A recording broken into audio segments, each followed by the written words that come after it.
बाब नहोम, यादों की वापसी। मोहब्बत अगर सच्ची हो तो वक्त, हादसात और तकदीर भी इसे दफन नहीं कर सकते।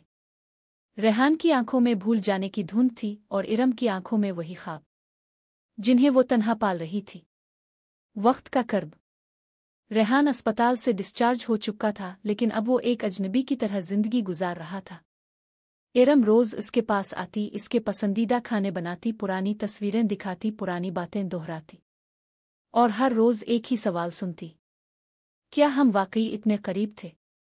रेहान हैरत से इसे देखता, जैसे कोई अजनबी औरत दावा कर रही हो कि वो इसकी रूह का हिस्सा है। मोहब्बत की जुबान।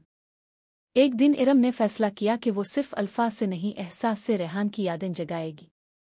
इसने रेहान के घर की दीवार पर उन दोनों की तस्वीरें, तहरीरें और ख्वाबों को एक वॉल ऑफ मेमोरी में बदल दिया।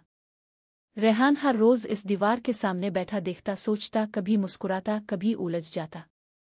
एक दिन अचानक इसकी उंगली एक तस्वीर पर रुकी, वो तस्वीर जिसमें इरम उसके कंधे पर सर रखे हंस रही थी।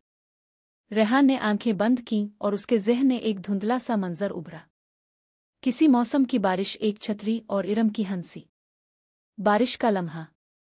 अगले दिन बारिश हुई। रेहान छत पर गया और बगैर किसी छतरी के भीगने लगा। अचानक एक हाथ उसके हाथ में आ गया। इरम। रेहान ने इसकी आंखों में देखा और फिर धीरे से बोला, ये लम्हा कहीं देखा है, कहीं महसूस किया है। इरम की आंखों में आंसू थे।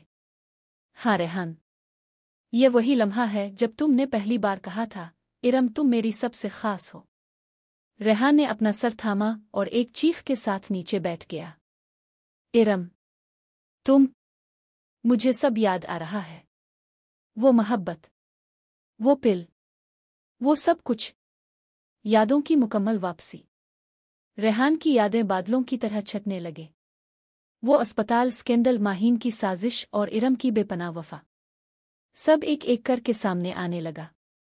इसने इरम के हाथ थाम कर कहा, तुमने मेरा इंतजार किया जब मैं खुद को भी भूल गया था। तुम्हारी मोहब्बत ने मुझे फिर से मुकम्मल किया इरम। इरम ने सिसकते हुए कहा, मैंने तो बस वही किया जो सच्ची मोहब्बत का फर्ज था। नई शुरुआत। कुछ दिनों बाद रेहान ने एक छोटी सी तकरीब रखी। इसने सबके सामने कहा, मैं सबको बताना चाहता हूं कि मेरी जिंदगी में सिर्फ एक सच है, इरम, जिसने हर मुश्किल में मेरा साथ दिया और मेरी खामोशी में भी मुझे संभाला। और फिर सबके सामने रेहान ने इरम को शादी की पेशकश की।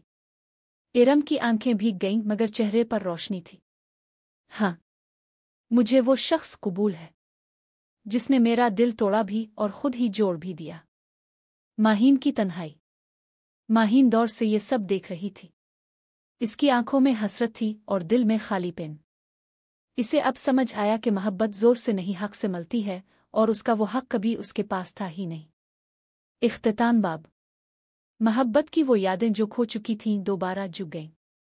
रेहान और इरम एक नए ख्वाब के साथ आगे बढ़ने को तैयार थे, मगर अभी एक बाब बाकी है, जिसमें सुहेब की जिंदगी एक ऐसे मोड़ पर आती है जो हर किसी को हैरान कर देगा।